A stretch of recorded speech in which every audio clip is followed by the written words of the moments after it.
What is going on, family? So we are on day, god dog it, day 40 of 75 hard, and I want to double check before I sit here and say this. Whoa, is that correct? Let's see if this is right. It's trying to connect to Wi-Fi. I apologize, guys. We were literally just getting off work. I'm trying to actually do this and be ahead of time because I feel like I'm behind right now. Know what I'm saying? Let's see, 40. Okay, so day 50 with Jesus, day 50 of to freedom, and day 41 of 75 hard. And we have not started our walk. We're literally about to head home and get that done. We are on Luke 20. I want to say, as far as the Bible, it feels like we've been going on this Bible for a minute too. As far as Luke, I figured I would have done made it out, but I still got a couple more chapters. We can start off the first. It says the authority of Jesus challenged. One day, as Jesus was teaching the people and preaching the good news in the temple, the leading priests, the teachers of the religious law, and the elders came up to him. They demanded, "By what authority are you doing all these things? Who gave you the right?" "Let me ask you a question first," he replied. "Did John's authority to baptize come from heaven, or was it merely human?" They talked it over among themselves. "If we say it was from heaven, he will ask why we didn't believe John. If we say it was merely human, they will stone us because they are convinced John was a prophet." So they finally replied that they didn't know. And Jesus responded, "Then I won't tell you by what authority I do these things." Crazy how he gets challenged all these times, but he's like, "I'm not finna come off no information unless you can come back with the information that's going to tell me why I should tell you or do anything for you." Parables of the evil farmer. Now Jesus turned to the people again and told them this story. A man planted a vineyard, leased it to a tenant farmer, and moved to another country to live for several years. At the time of the grape harvest, he sent one of his servants to collect his share of the crop. I'm gonna say corpse. Come on, man.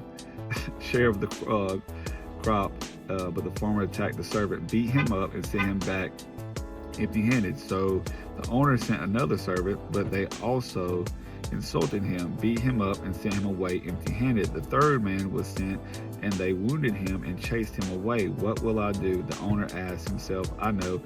I'll send my cherished son. Surely they will respect him." But when the tenant farmers saw his son, they said to each other, "Here comes the heir to the estate." Or here, I'm sorry if I said it wrong.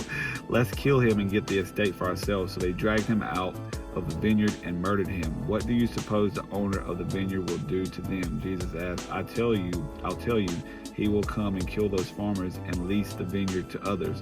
How terrible that such a thing should ever happen. His listeners protest. Jesus looked at them and said, "Then what does the scripture mean? The stone that the builders rejected has now become the cornerstone. Everyone who stumbles over the stone will be broken to pieces, and it will crush anyone it falls on."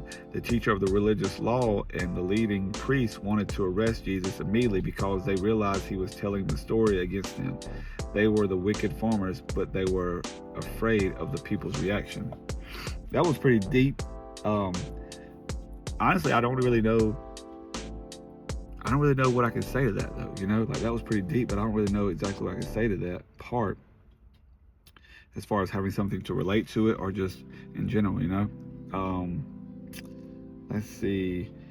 I was reading these, and these are like, there are a lot of deep things in this one. And I don't really actually, sorry, we got old late over here getting everything, but I don't really I don't know. Like, I don't really relate to I can't say I don't relate. I just don't know of telling like a story towards this particular chapter in this one, because I don't know. I don't have any story to this one. Kind of strange, but I think also I need to dive down more into this one to understand it a little bit more, because just being I don't like it when I don't have something I can't say about it. I don't know, it kind of annoys me, because I want to be able to say something about everything that I read, and when I don't have anything to say, it kind of just, it irks me a little bit, because I'm like, man, why don't I have anything to say about this? But I don't know.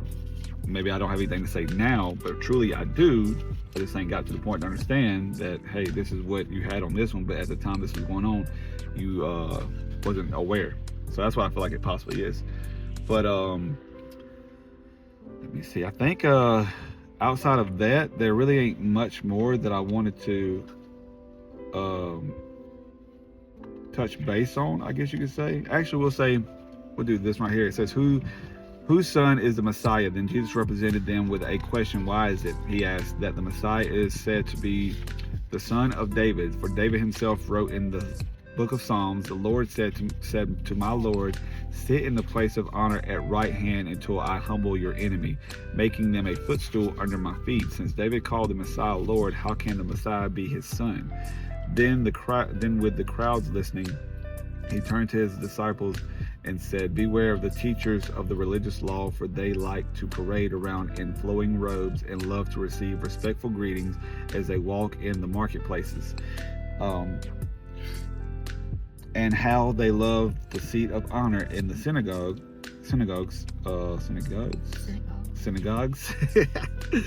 That's the one. And I don't say that word so many times that I still have trouble whenever I do say it. And the head of the table at the banquets. Yet they shamelessly cheat widows out of their property and then pretend to be poised by making long prayers in public. Because of this, they will be severely punished. Again, I don't know anything that I can say that this would relate to, or I can give you a story on this one.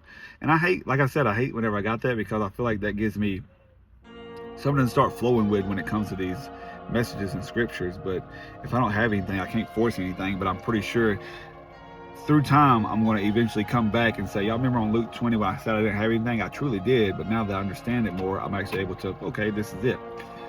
But outside of that, man, we're probably gonna get to the house, do our walk, our second walk or whatever for 75 hard, finish off the water, get some dinner going, and basically keep this walk moving, keep this faith rising, and keep this foundation solid and mixing up and creating a bigger one up underneath our family's feet.